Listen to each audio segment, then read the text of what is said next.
Selamat pagi anak ibu semuanya. Pagi ini kita akan belajar biologi bersama Ibu Bunga.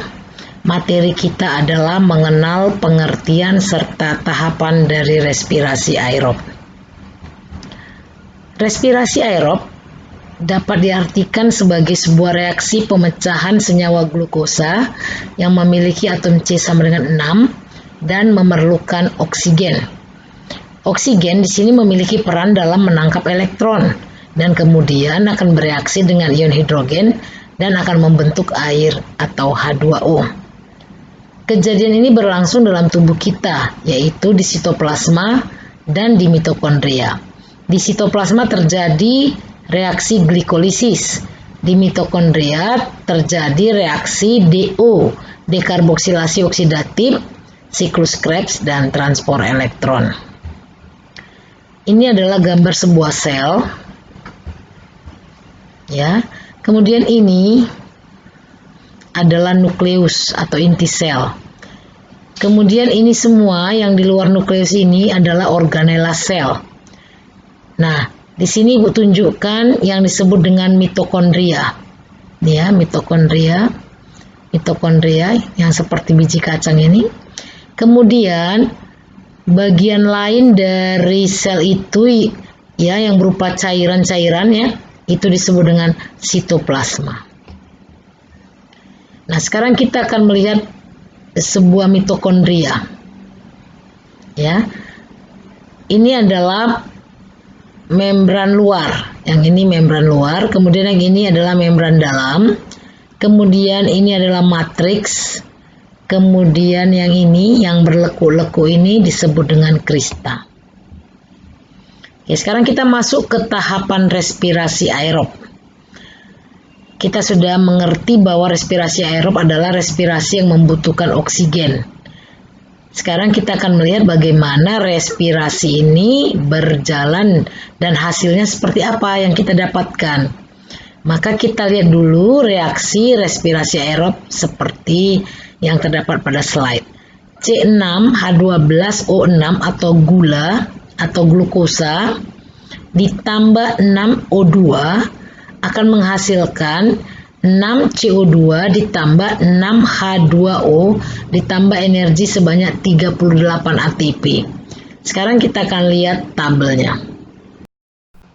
Baiklah, Ibu akan menjelaskan tahapan dan tempat terjadinya respirasi aerob.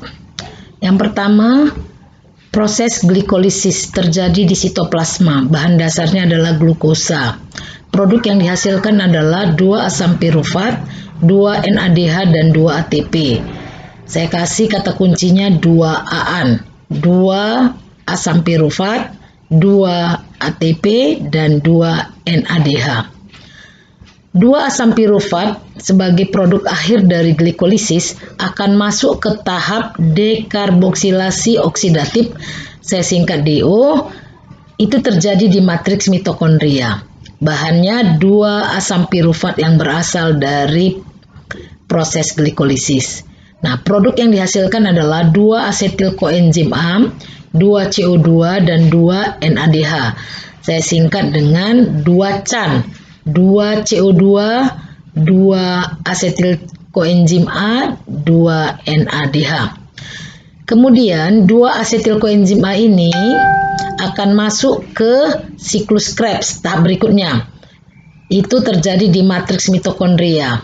Bahannya adalah 2 asetil koenzim A yang berasal dari DO, dekarboksilasi oksidatif. Produk yang dihasilkannya adalah 4 CO2, 6 NADH, 2 FADH2, dan 2 ATP. Ibu singkat dengan 6 nenas, 2 Fanta, 4 coklat. 6 nenas, 6 NADH, ini dia. 2 Fanta, 2 FADH, 2 ATP, kemudian 4 coklat, 4 CO2. Ya, 6 nenas, 2 Fanta, dan 4 coklat. Kemudian glikolisis, DO, dan siklus Krebs. Di sini ada NADH, ada NADH dan FADH2 itu adalah energi yang harus ditukar dalam bentuk ATP supaya dapat digunakan oleh tubuh. Maka itu akan masuk ke transport elektron di membran dalam mitokondria dan akan diubah menjadi ATP. Kita lihat di sini ada 10 NADH. Kita lihat di sini ada 2, di sini ada 2 berarti 4, di sini ada 6 berarti 10 NADH. FADH di sini ada 2, ini dia. Nah, 1 NADH itu nilainya 3 ATP. Berarti kalau 10 kali 3 sama dengan 30. Kemudian 1 FADH nilainya 2 ATP. Maka 2 kali 2 sama dengan 4. Berarti 10 NADH sama dengan 30 ATP, 2 FADH sama dengan 4 ATP, maka totalnya adalah 34 ATP. Pada proses glikolisis terjadi pemecahan glukosa menjadi asam pirufat. Proses ini berlangsung di sitoplasma dalam 2 reaksi, yaitu endergonik membutuhkan ATP dan eksergonik menghasilkan ATP. Pada tahap ini dihasilkan 2 ATP, 2 asam pirufat dan 2 NADH, atau saya singkat 2-AN. 2 ATP, 2 asam pirufat dan 2 NADH. Setelah dari glikolisis, maka dilanjutkan dengan dekarboksilasi oksidatif atau DO. DO sering disebut sebagai reaksi antara dan berlangsung di matriks mitokondria. Pada proses DO terjadi perubahan 1 asam pirufat menjadi 1 asetil koenzim A. Pada glikolisis, 1 senyawa glukosa akan menghasilkan 2 asam pirufat, maka akan terbentuk 2 asetil koenzim A. Proses ini juga membutuhkan koenzim A yang akan menghasilkan 2 NADH dari NAD+.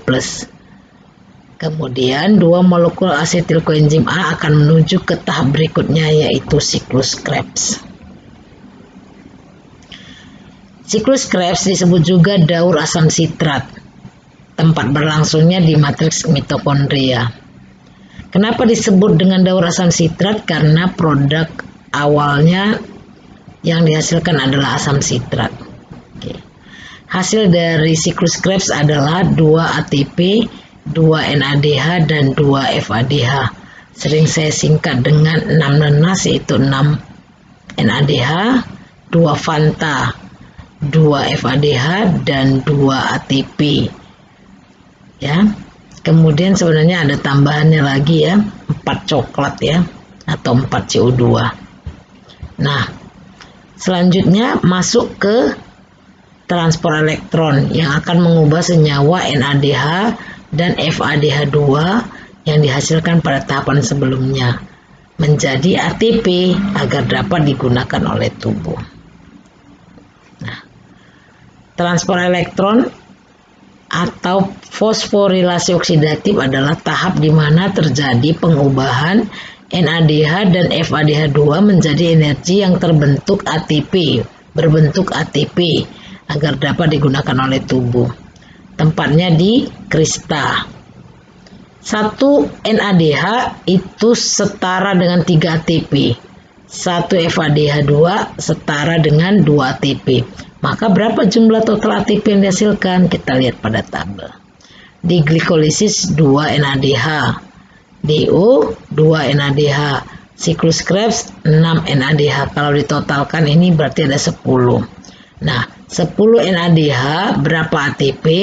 Maka 10 kali 3 sama dengan 30 ATP.